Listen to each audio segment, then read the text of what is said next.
This is the Good Neighbor Podcast, the place where local businesses and neighbors come together. Here's your host, Mike Sedita.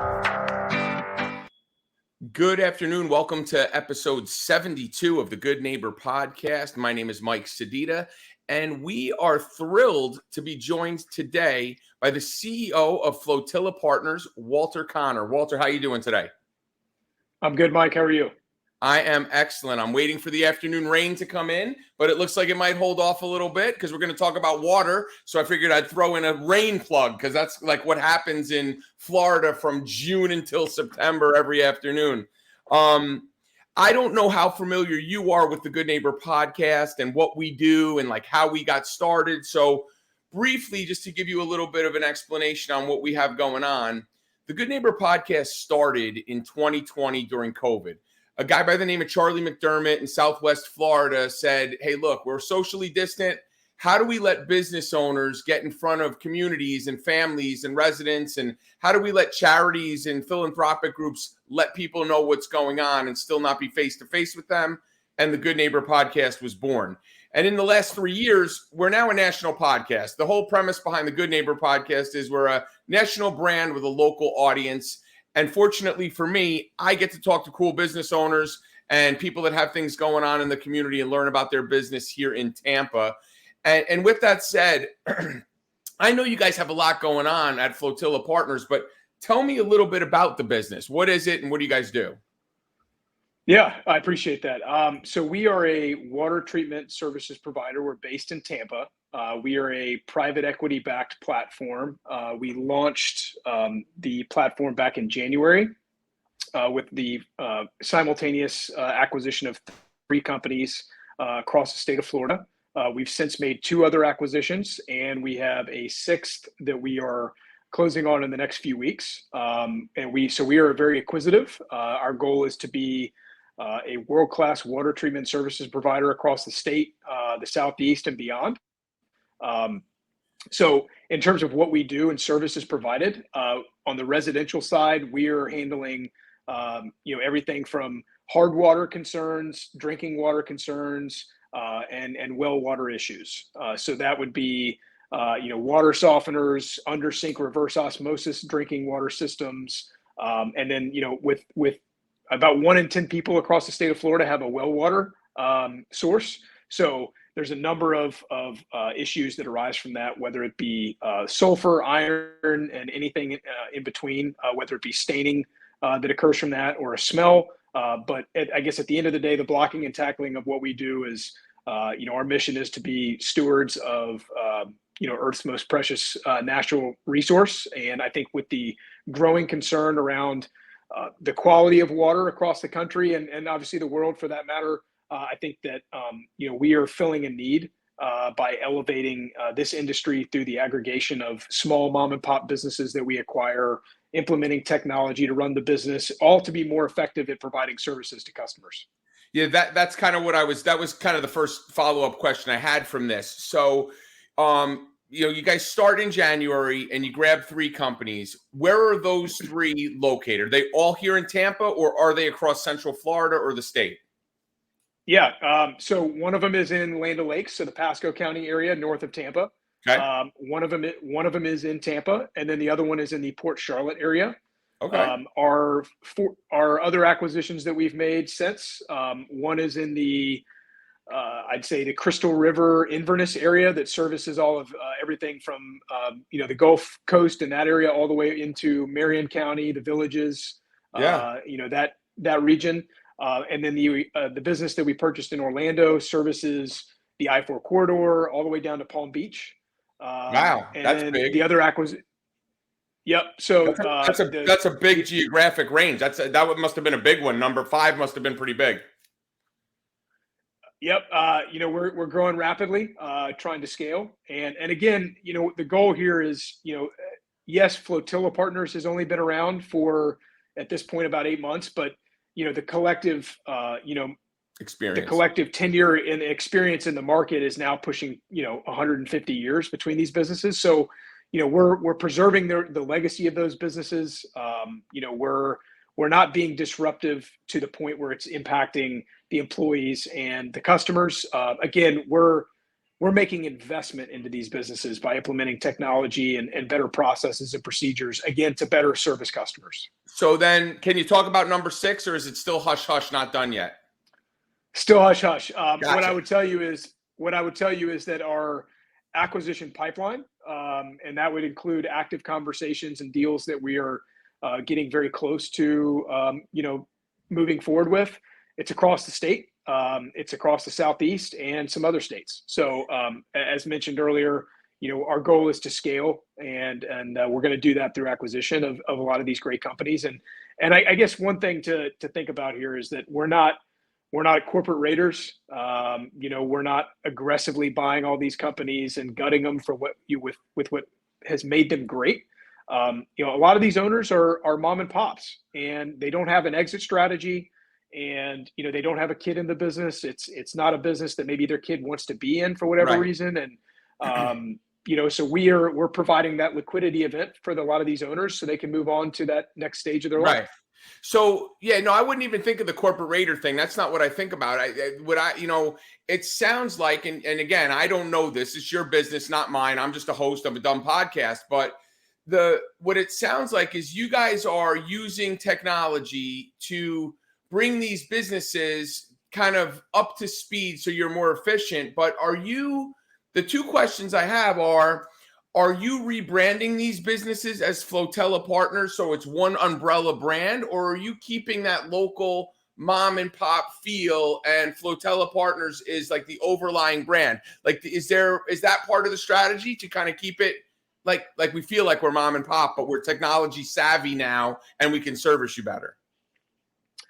Great question. That gets asked from every business owner that I meet with. What are you going to do with my brand? It's been around for 40 years, right? So on and so forth. So I think there's two answers there. One is yes, we are maintaining the branding. There is a component of brand development that's taking place with Flotilla. So a lot of our new digital marketing, a lot of our presence in terms of new marketing efforts, whether it be direct mail, canvassing, as mentioned, the digital strategy, a lot of that is going to be, we're investing in the Flotilla brand. But we're not ripping stickers off the trucks and vans. Right. Because that's a whole capital cost to do all that every time you go in. So it's smart. Yeah, exactly. And I mean, I think to be fully transparent, there is a point in time where likely things will transition to being, fully Flotilla branded. Right. But there's a timeline, a shot clock to that, and we're nowhere near pushing up on that right now. So, so it sounds like, I don't know who the private equity firm is. And, I don't try to do a lot of research before I talk to people, because I like this to be a conversation of two business owners in the area talking about their business. But I did do a little bit of research, and your experience, you personally, it is kind of this type of thing, right? You've been a business guy going in, identifying ways to kind of process, improve companies and take them to the next level. That's part of your background, no? Yeah. I spent out of college, the better part of, a decade, 10, 12 years, wearing a suit, corporate sales, Me too. Kind of whining and dining and in the C-suite. And, I cut my teeth as a professional learning how to do that, and, wouldn't trade that experience. But I think I've always been an entrepreneur at heart, and I left a fantastic career to start a business of all things in portable toilets. So I started a business. So I started a business, 2014, doing luxury restroom trailers. So I bought a fleet of them, and I was renting them out mainly in the Tampa Bay, kind of West Central Florida area, and made some acquisitions of other regular porta potty companies across the state. And kind of had the similar playbook. I implemented, a better technology to more efficiently run the business, for routing and scheduling and capacity purposes. Like logistics. Exactly. It became very clear very quickly that we were not a portable toilet company. We were a logistics company that happened to be providing a portable toilet service. Right. And So I that was my first business. It was successful, and I exited that I sold to a large strategic in 2021, and I had some conversations with a handful of private equity guys, that I knew personally, and there was one particular firm that's backing Flotilla Partners that I developed a relationship with and really loved what they were doing and their success in the market, and with other founders and entrepreneurs and platforms that they had. And so after looking at countless industries, I had, I guess, kind of taking one step back, I'd really developed a passion for skilled trade. Okay. I was in the IT staffing and professional solutions realm, and that was as exciting and as lucrative as that was. I really, really loved dealing with the trades, and I don't know how much more blue collar you can be than a porta potty company, but our services, It's literally blue. It's literally blue in the porta potty. It is literally different flavors of the blue, as I used to call it and gross out my team. That's a nice way to put it. Yeah, I used to reference it as flavors, not scents, and they did not like that. We provided services to all of these trades companies, right? And so I knew that I wanted to stay within the trades in some capacity, and Right. I think I also wanted to do something bigger, and that's why I wanted to partner with a private equity firm and somebody that had the ability to write much larger checks than I could write personally, Right. and not having to worry about personally guaranteeing loans. And I think that there's a massive opportunity in the trades right now with an aging population of people that have been doing this for a long time, and for better or worse. I saw an opportunity within water treatment that there was a chance to maybe aggregate some of the market, as I mentioned earlier, and kind of get out ahead of maybe some other private equity interest that was taking place in, say, plumbing, electric, and HVAC. Yeah, because that, look, I work in a bunch of communities all over Tampa with the podcast and with some of the other marketing stuff that I do. And you're completely on point. I mean, there are AC companies that have been here in this market for 30 years that companies are coming in, and for lack of a better term, umbrella companies are coming in and buying them up and are, kind of keeping the name and doing. Yeah. So it is happening across the board. The question I wanted to ask is was there like a deciding factor for you as you're sitting here and looking at, across the different trades?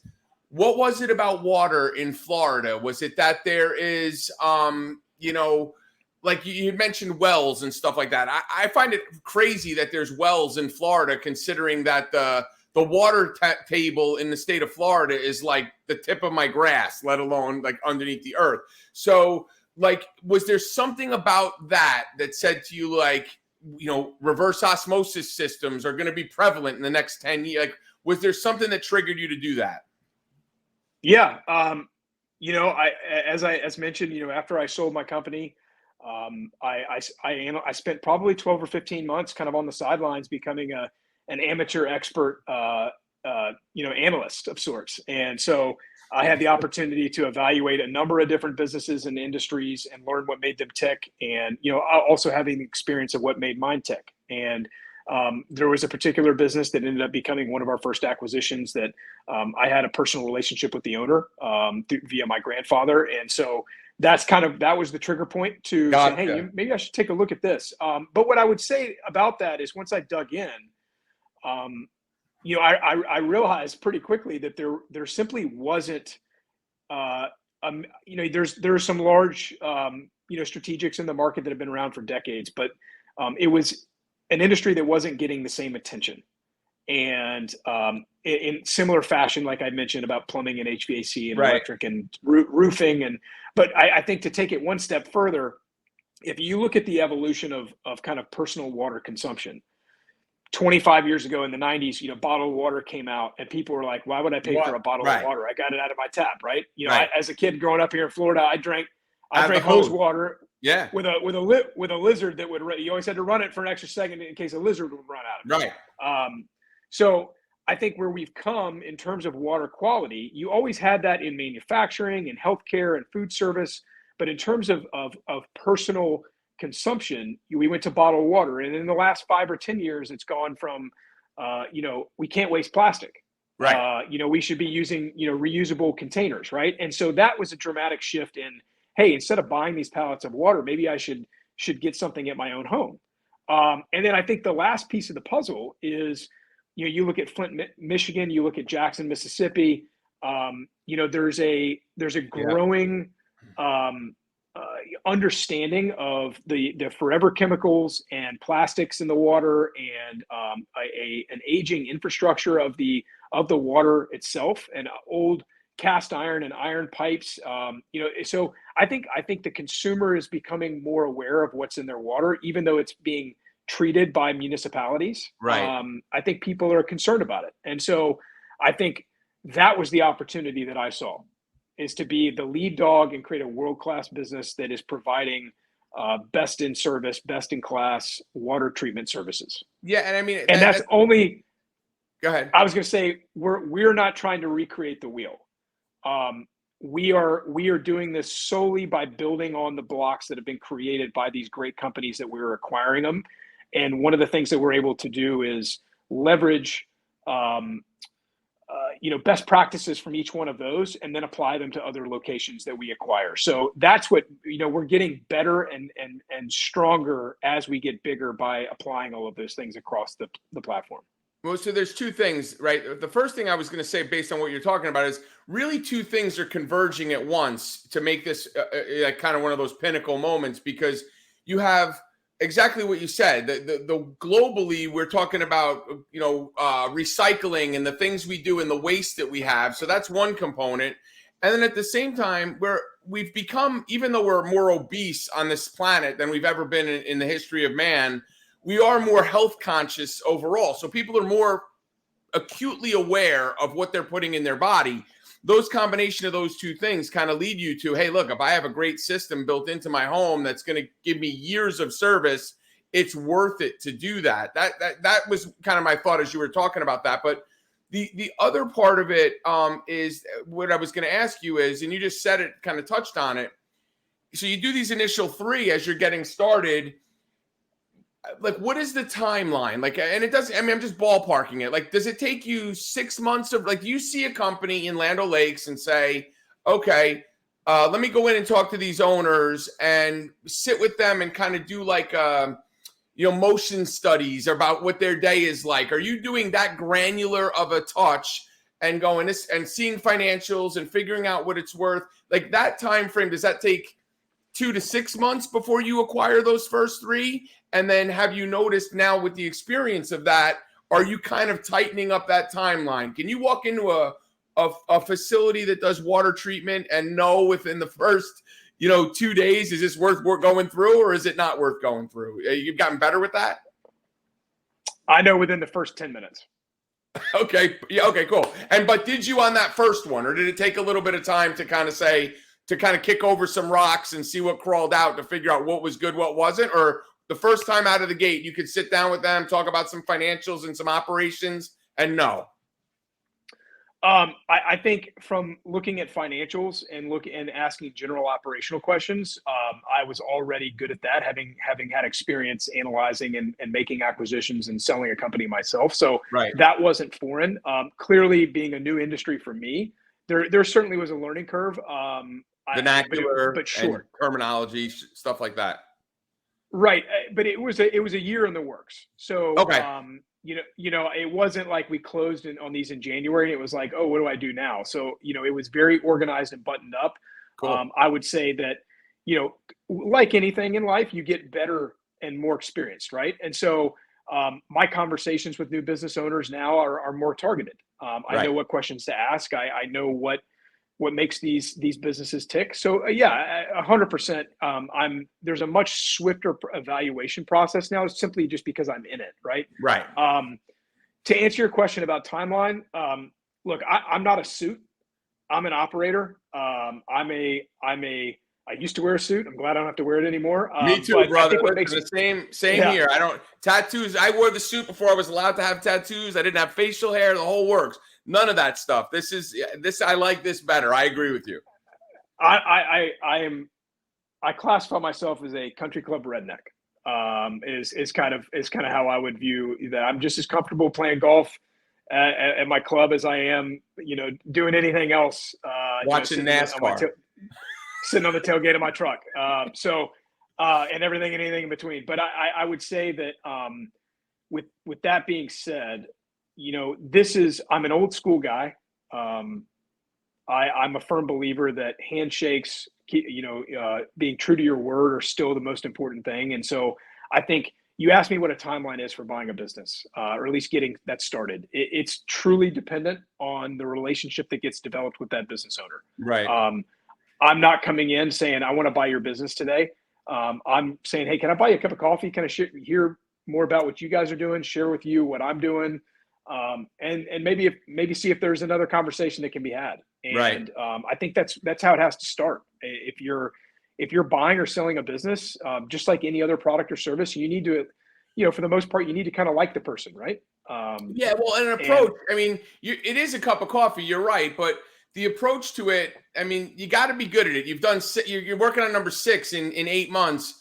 There could be a whole standoffish component to that. I don't know if you've run into that yet or not, but listen, if I build a business and I've done it for 40 years, unless I'm burnt out and want to kind of make that transition, there's got to be some people like, hey, buddy, I don't know who you think you're talking to. This is my bit. Or maybe there's not. Maybe a lot of people are just kind of like, listen, it's time for me to transition. But I would think some people are kind of protective of what they built. Oh, 100%. And look, I'm fully respectful of that. In every industry that I've been in, I've been just as interested in getting to know my customers as my competitors. And so, I have had some conversations with people that I find are like, hey, out of the gate, just so you know, I have no interest in selling my company. And I'm like, no worries. I still would love to get to know you. Right. And it's not a, I'm not burning bridges in that aspect. I want to know everybody in the market. I want to know everybody in the industry. I want to know everybody that makes this part of this niche industry tick. And whether it's somebody I can acquire or just have a good cup of coffee with and talk, that's really the goal. I would tell you that the competitor in me, when I hear somebody doesn't want to sell, it's like, you want it more. Of course. Listen, I want it. Yeah, I want it more, but also I'm coming. There's really no stopping this train at this point. Listen, it's like anything else, right? The girl who didn't give you any attention, that's the girl you wanted to get with more. The girl who's falling all over you, you're kind of like, all right, I guess, whatever. So I get it, man. I totally get that part of it. So we've talked a little bit about the work side of it, and you kind of mentioned the golf course and the tailgate of your truck. What do you do when you're not, buying out businesses and starting up companies? What do you do for fun? Yeah, I'm a dad. I'm a husband. I have 2 kids, so they're heavily involved in sports, and I'm fortunate enough to have flexibility to be able to coach their teams and be a part of their lives in a way that I think hopefully they'll appreciate one day. That's certainly the biggest priority. What ages are they? 6 and 8. Oh, those are great age. And boys or girls? 8-year-old boy, 6-year-old girl. So kindergarten and 2nd grade. But that's a fun time. That's like Little League and soccer and all that stuff. Now, is your daughter, is she a girly girl or is she a tomboy? I would say she's very athletic. Okay. She's more tomboy just because she's trying to keep up with her brother, but she has her girly moments too. I think she loves kind of having both sides of that. But my wife was also not really a girly girl either. She was a great athlete and And so, I think that's a lot of that comes out of my daughter. That's cool. So the big question is, part of your fun time, does that include any dress up tea in the afternoon where you kind of put on some little tiara and have tea with your daughter? We're in a safe space here, Walter. So if you want to talk about that, we could talk about tea time. You know what? I've been waiting for that moment and it has not happened. Not yet. All right. It has not. I would say that, whether we're playing in the pool, throwing the ball, doing whatever, it's with the kids. I'd say outside of hanging with the kids, if it's hanging with my boys, we're playing golf. I've migrated from playing basketball a couple times a week and men's slow pitch softball to where, my time is just a little bit more limited. So I've kind of graduated and retired to coaching Little League and playing golf at this point. So it's funny you say that. So I actually played competitive slow pitch softball. I've played in Hawaii. I've played in California, Vegas, Texas. When I lived in Atlanta, it was really huge there. And I assume it is here.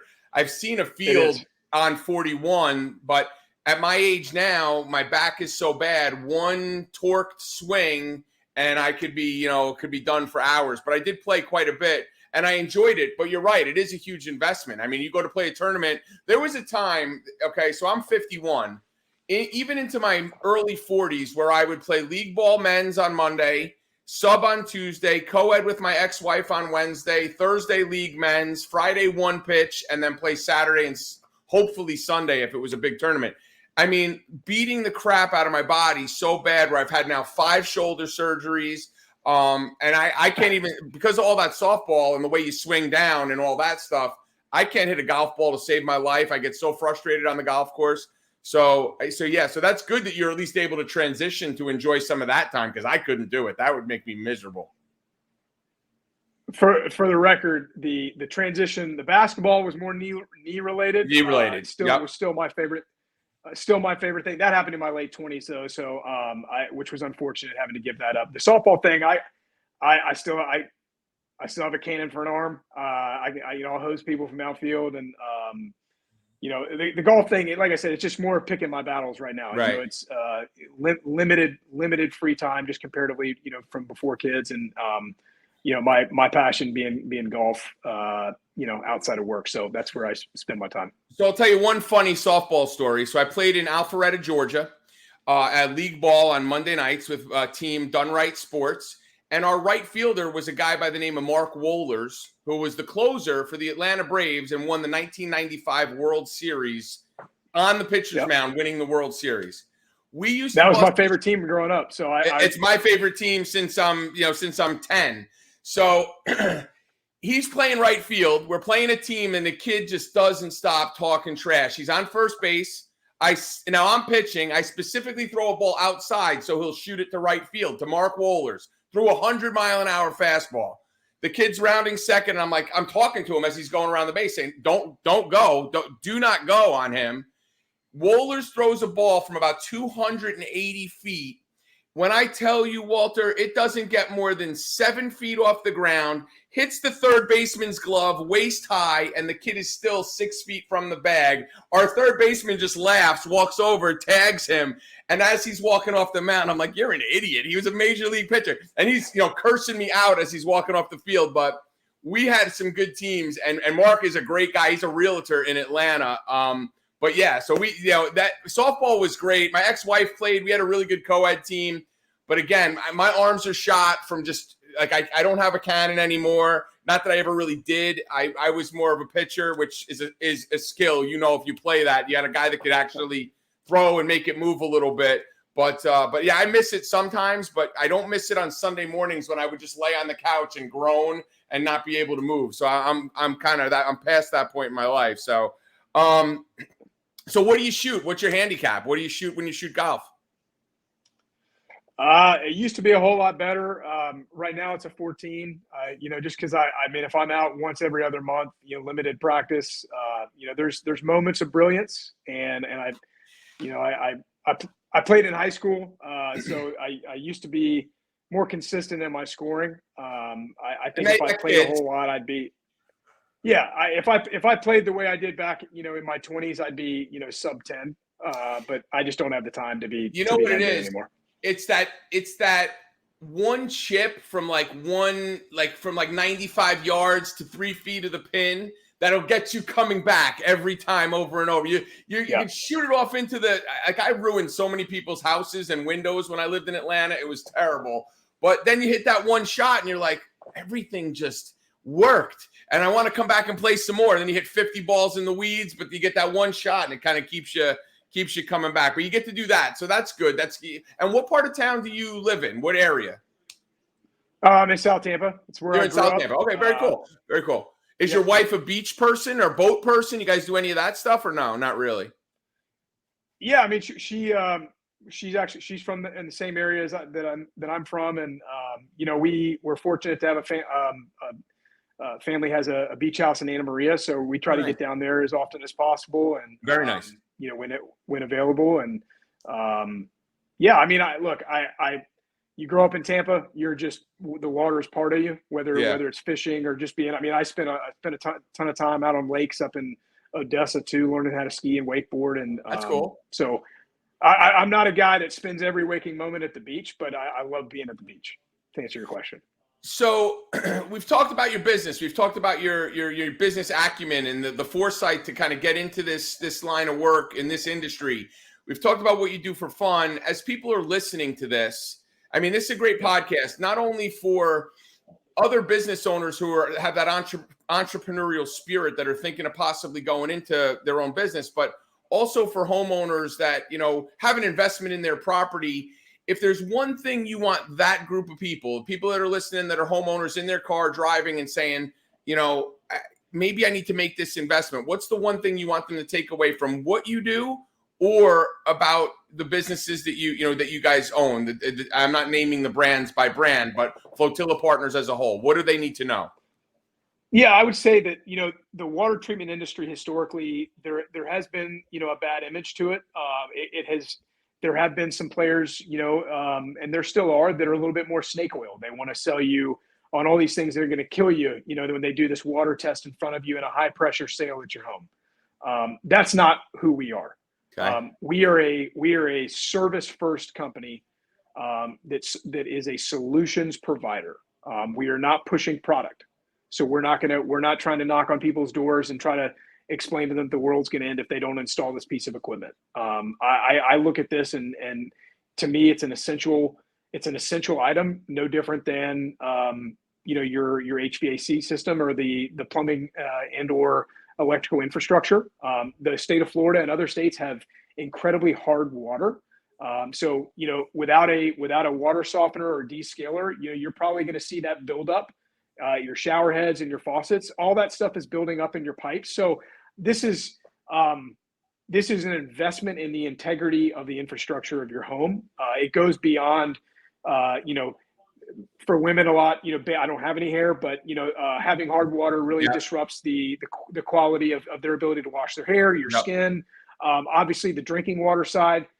But if you really just break it down to preserving the integrity of your house, the plumbing and your appliances, I mean, you don't have to go far to find the technical specs of what the water quality is in the state of Florida as it relates to even just hard water, not even getting into drinking water. So having some form of a water softener or descaler, really helps maintain the longevity of the plumbing infrastructure of your home, and again other appliances, including hot water heaters. So I think the way we're not snake oil. Don't buy from those people. They're just trying to make a sale and move on. Find somebody that is reputable and that you can trust. So let me ask you one other follow-up question before we wrap this up. And this kind of came up with the answer that you just gave. So you're buying multiple family-owned businesses from a and you said, the thing you said that made me think of this is you talk about service and solutions, okay? Not necessarily a product. There are multiple manufacturing brands out there. I would think, and again, I could be wrong, again, just a podcast, marketing guy, but when you buy XYZ company in Land O'Lakes and then XYZ company in Orlando, did they use different manufacturers of brands? And is one of the things that you guys do is go in and evaluate that, or is it whole? Like, are you married, to a specific type of brand? And what I'm thinking about with like an air conditioning company, some just use Rheem or some just use Carrier. Or do you guys look at each solution individually, or is there a line of products that you guys do use, and have you had to kind of swap some of that out at different companies that didn't use those previously? It's a great question. So I guess the easiest and quickest way to answer that is I would say that for the most part, there are some major manufacturers out there that dominate the market in terms of this equipment, and each individual company that we're acquiring, they all have specific ways they like to do an install, specific things, maybe tweaks and nuances to some of this equipment. For the most part, they're all using some of the same stuff. Okay. Not all the time. There is some variance there, and I would say this goes back to us not disrupting what's made these companies, what they are. So the short answer is we're not changing anything initially. We are constantly evaluating our vendor partners, the equipment, what is best in class, based on the solutions that seem to be, that we need to seem to provide. And we're not like choosing who the best vendor is that can give us the best pricing. It really truly is based on what we feel like is the most functional in the field, what solves all the problems, what is the easiest to service, what is the best option for the customer, not what is the best option for us. Yeah, I mean, that's something that you hear a lot. And again, I keep going back to air conditioning because I do kind of put these two things on a similar parallel. I've heard AC guys say to me, XYZ brand is a great brand, but man, if I have to service it, it's so technical to service it, it's difficult. So there has to be that kind of that balance of the good quality of product, and also from you guys, from a functioning standpoint, your ability to install it at, reasonably easy and to be able to get it set up easy and service it easy. So thank you for answering that question. That was one of the things that just kind of popped up. So I guess the real big question is, you guys have all these different brands. Is there, what is the easiest way to contact you? Do you guys have a central location, or is it just, hey, if you're in Land O'Lakes, contact this one. If you're in this area, contact that. And if that's the case, we can put that in the podcast, in the information that we post. But is there an easy point of contact, like a landing page where they can go and put in a zip code or something like that to find what the closest Flotilla Partners brand is near them? Yeah, it's a great question. So we are in the process of going live with we do have a website right now, flotillapartners.com. It's a fairly general, site that we created at the onset of launching the platform back in January. Okay. We've engaged with a marketing firm that is, we're probably 4 to 6 weeks from launching our digital initiative that will be relaunching our website, that will be tied into our technology in the field and our ads. And so anybody anywhere could type in their address and find the best way to reach us. So again, we are in the process of aggregating these companies. We're still building, and we're not going to stop. So we're continuing to improve that. That was kind of part of the initial launch was, right. Hey, we needed a general website just as we got started, which it looks great, but what we're launching here soon is going to be incredibly more functional and interactive with customers. Okay, so here's the thing. I'll ask you, and I'll let you kind of lay it out there. We're in Pasco County. This is the Good Neighbor Podcast, Pasco, because I'm in Pasco County. But this can be heard anywhere, any place. Do you want to give out? Is there a central phone number? Is there? What's the easiest way someone listening to this says, "Hey, I got to find out what my options are," whether they're in South Tampa, Land O'Lakes, Orlando? Yep. What is the best way? If you go to flotillapartners.com. And there is a contact us page within the site, and that is the most streamlined way for us to getting back in contact with you, regardless of your geographic location. Perfect. So, folks, if you're listening to this, your water is important. It's something you put into your body, and you have an opportunity to upgrade your systems where you're protecting your family, your kids from, and I'm not going to do the scare tactics, but there is stuff in our water. I don't know a lot of people that like to drink tap water. I certainly don't drink out of the hose anymore like I did when I was a kid. So making an investment in your home, this is part of that. So if you're looking for a company that focuses on service and solutions for your need, contact Flotilla Partners. It's flotillapartners.com. Walter Connor, the CEO, thank you so much for being on the Good Neighbor Podcast. You have a great afternoon. Hi, Mike. Thank you so much. Thanks for listening to the Good Neighbor Podcast Pasco. To nominate your favorite local businesses to be featured on the show, go to gnppasco.com. That's gnppasco.com, or call 813-922-3610.